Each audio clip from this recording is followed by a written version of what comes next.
భద్రాచలం వేసవి సెలవుల నేపథ్యంలో భద్రాచలంలోని శ్రీ సీతారామచంద్రస్వామి వారి దేవస్థానానికి భక్తులు పోటెత్తుతున్నారు. తెల్లవారుజాము నుంచే ఆలయానికి చేరుకుంటున్న భక్తులు స్వామివారి దర్శనం కోసం భారీగా బారులు తీరుతున్నారు. రాష్ట్రంలోని వివిధ ప్రాంతాలతో పాటు పొరుగు రాష్ట్రాల నుంచి కూడా పెద్ద సంఖ్యలో భక్తులు భద్రాచలానికి తరలివస్తున్నారు.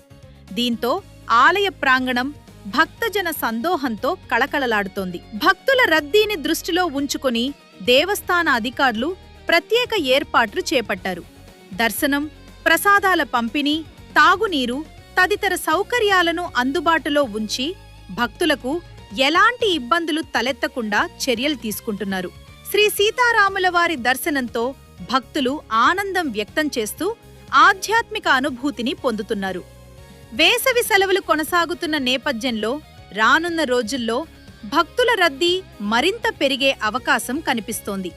భద్రాచలం నుంచి ప్రత్యేక ప్రతినిధి నివేదిక.